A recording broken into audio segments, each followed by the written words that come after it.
Since we'll be leaving this place today, could you please move out? We'll also pay the $473 monthly loan. Now that my daughter is coming, we no longer need you. Okay, well then please take care of everything from now on. Even though we had supported our in-laws so much, they easily shifted their trust to the younger sister. As I reached the entrance, packing my belongings, I told them something very important. By the way, it seems there's a misunderstanding. The monthly loan repayment is... As I said that, their faces turned pale in shock.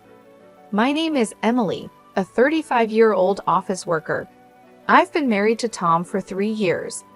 We met through a mutual friend who believed we'd be perfect for each other. This friend's intuition was spot on. We were drawn to each other from our first conversation. Tom also felt the same, and we began dating. We continued the relationship smoothly, and around 2 years later, he proposed to me. I was so happy as I loved him deeply. Both our families agreed to our marriage, and we had a wonderful wedding attended by many. We then went on a honeymoon and began our life together as a married couple. We both worked, so we shared household chores. Tom had lived alone for a long time and could cook, which was a huge help. Even when I was late from work, Tom helped me and started cooking so we could have dinner soon after. We cooperated in all household tasks, and life felt peaceful and stress-free. We were grateful for each other's company.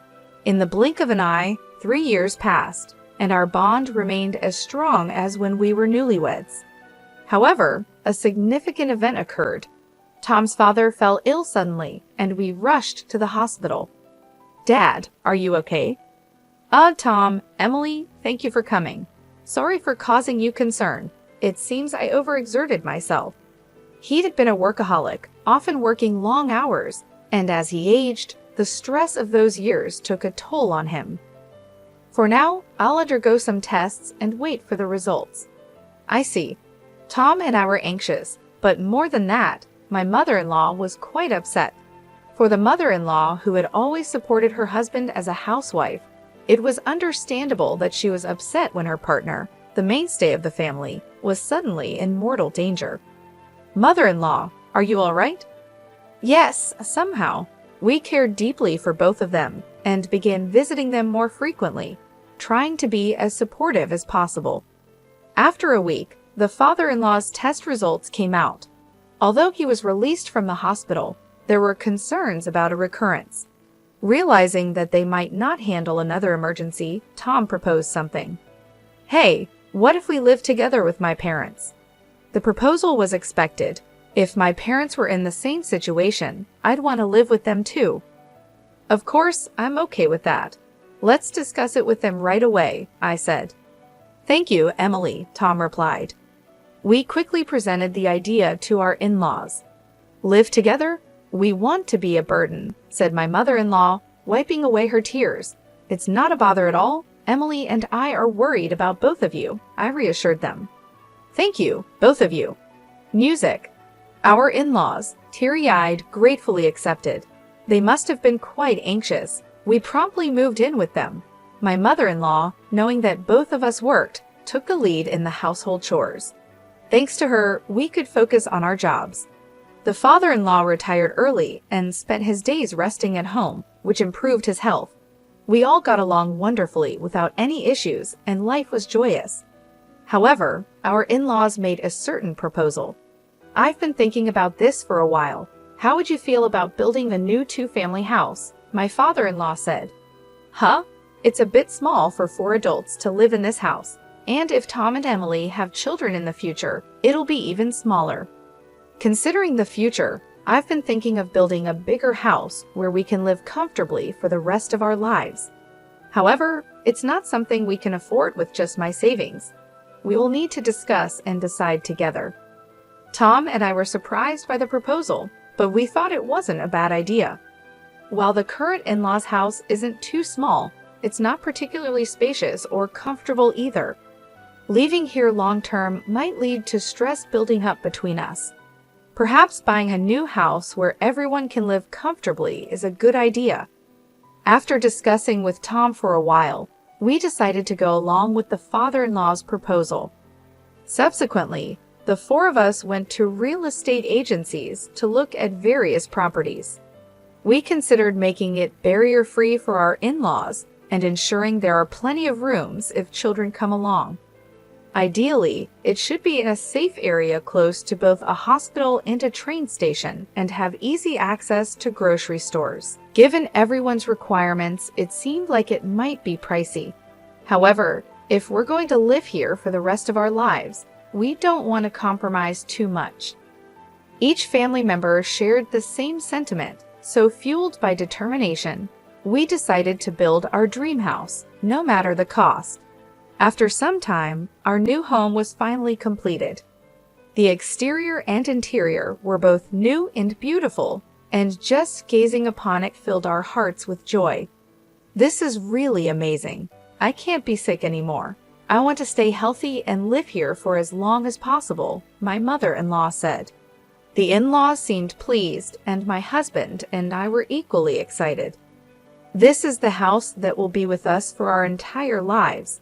When we have kids, I want to play catch in the garden and have barbecues, I exclaimed. That sounds great. Let's make lots of family memories here, my husband added. We were overflowing with excitement and joy. Living in the house turned out to be truly comfortable, and it felt like the pinnacle of happiness. Being in a comfortable home made me even more enthusiastic about my work. Subsequently, my work went very smoothly. Both my public and private lives were fulfilling, and I genuinely felt grateful for buying this house. The months passed in the blink of an eye, and 2 years had passed in this house. We continued to have a good relationship with our in-laws as always, and we believed that the days ahead would be filled with happiness. However, at least this place for life in our new home, something unexpected happened. It was when my sister-in-law and her husband visited our new house. While this really is a nice house, it's not fair that only you guys get to live here, she said. What are you talking about? We discussed and decided to buy this house with our parents, I replied. But I can't help but feel envious. When we were still living in a cheap winter, it feels like you're living beyond your means, she retorted. My sister-in-law often visited our house during holidays and always expressed her envy. Every time she would accuse us of being unfair. We've been paying the mortgage for this house, and it's quite a hefty amount every month. We're living within our means, earning enough to pay for this house, so there's no reason for her to complain. If we were to live here with the in-laws, it would be so much fun, don't you think?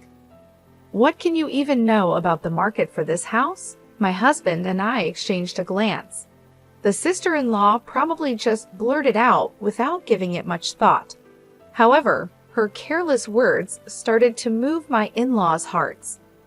It would be lovely if Kanna could move and live here together, my father-in-law said. Yes, it would liven things up, my mother-in-law added. Hey, what are you two talking about? Haven't we been living together all this while? I said, trying to lighten the atmosphere. Oh, come on, I was just saying, the sister-in-law replied. Exactly, there's no need to panic, right? Ha ha ha, my husband added, attempting to diffuse the tension. While the in-laws tried to brush it off, it was evident that they were enticed by the idea of living with the sister-in-law. They seemed to have a particular affection for her. Even Mercer, their pet, went for her. She was a beauty with delicate features, looking like a doll since her childhood. 4 years younger than Tom, she was born when the in-laws were older, making them dote on her even more. This pampering had led her to become quite spoiled, and Tom had to deal with her demanding nature. Having heard all this from Tom, I was always wary of my sister-in-law.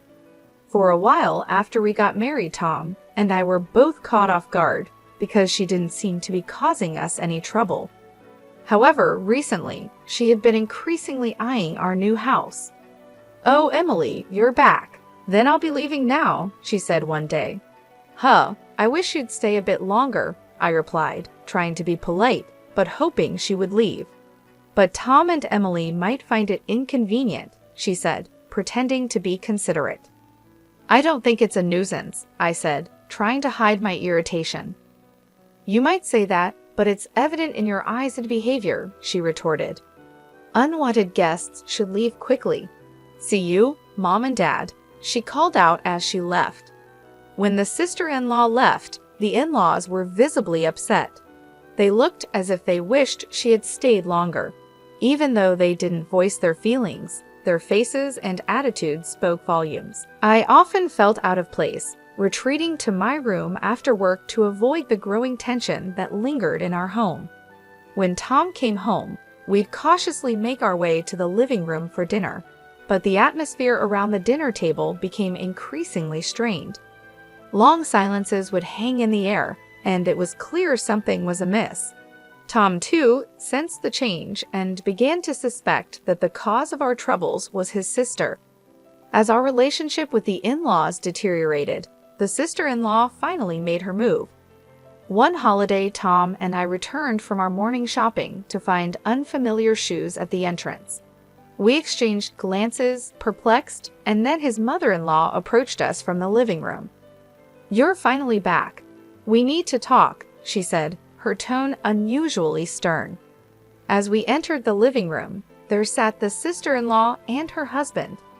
Ah, you're finally here, she said, addressing us casually. Kana, what's going on?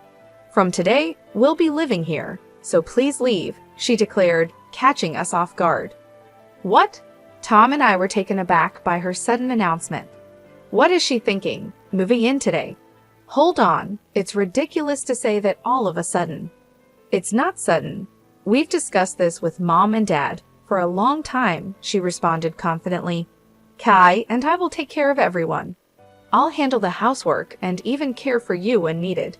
Please rely on us, Mom and Dad. With our daughter here, we don't need you anymore. A daughter-in-law who doesn't do housework or have children is no match for Kana. I was deeply hurt by their words. Seeing my shocked face, the sister-in-law smirked. We'll pay the $473 monthly loan, okay, she said, as if it would make everything all right. Huh? $473? I stammered, unable to believe what I was hearing. It's a great deal to live in such a nice house for that. Tom and I exchanged dumbfounded glances. It became clear that the in-laws were already planning to kick us out. After such treatment, we couldn't continue living there. Is that so? I managed to say. But we can't move out immediately. Could you give us at least a week? We need to find a new place. Fine, his mother-in-law said, her tone indifferent. Ah, you must be looking forward to living with Kana and her husband from today. As the in-laws looked disappointed, the sister-in-law and her husband were extremely happy that we decided to leave. Calm down, Mom and Dad. The house isn't going anywhere. I'm looking forward to a week from now, she chimed in, her voice dripping with satisfaction. While the in-laws and the sister-in-law's family were thrilled to drive us out, Tom and I seriously reconsidered co-living with such people. We quickly arranged to view rental properties and moved out within a week. On the day we were leaving, I made it clear. Please take care of everything from now on. Don't ever get involved with us or come to this house again. Their words were harsh, especially considering how much we had supported them. Yet now we could finally live comfortably with Mom and Dad in our new home. It felt like a dream.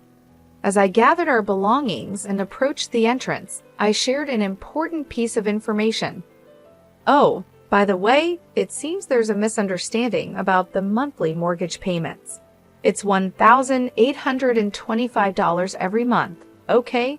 Make sure you understand that. What? They exclaimed in shock, their faces turning pale all at once.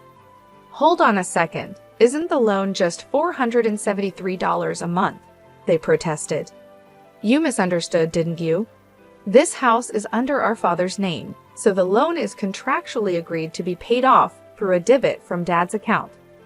Emily and I were planning to live in this house for the rest of our lives, so we told him he wouldn't have to pay.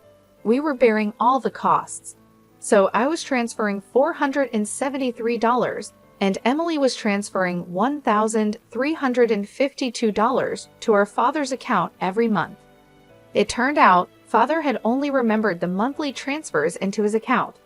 Moreover, Emily and I split the living expenses equally. Our parents probably never thoroughly checked the costs and assumed it wasn't a significant amount. What? No way. We can't pay $1,825 a month. We can't even cover the living expenses on top of that. How can Emily afford to contribute so much? Tom exclaimed. I don't know how you perceive me, but I'm a department head at a major corporation. I earn quite a lot, I interjected. What? Emily earns much more than I do, Tom said, explaining to the in-laws. The in-laws looked shocked. Well, we've decided to cut ties with you, so it's up to you to support our parents from now on, Father said firmly. No way, Emily, Tom, wait. We were wrong. Let's live peacefully together like before. Okay, Mother pleaded. What? Mom and Dad, are you planning to abandon us? You guys can repay the loan, can't you? If that's the case, shouldn't you live with those who can? I argued. That's not fair. Dad told me the loan was only about $473. That's why we came here. We've already canceled our previous house, the sister-in-law protested. That's not my problem. Isn't this mess because you wanted to move in with us in the first place? Tom said.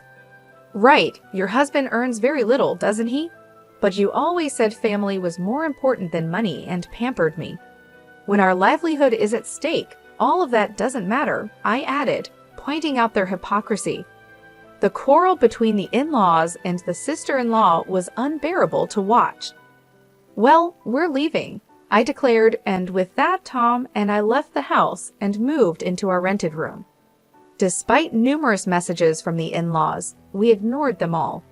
According to our neighbors, the in-laws and the sister-in-law's family had no choice but to live together. However, they couldn't pay the loan and eventually had to let go of the house.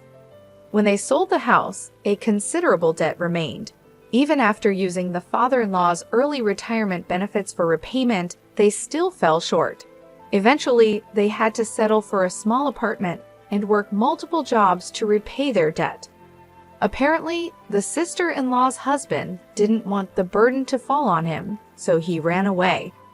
If only the in-laws had continued living peacefully with us, they wouldn't have faced these hardships. But again, it's none of our concern now. On the other hand, Tom and I found our rented apartment much cozier than anticipated. We planned to stay here for a while and save money. We lived happily, watching our savings grow at an incredible rate. We believed it was essential to save as much as we could for the future while enjoying occasional luxuries. Our aim was a happy life together in the years to come.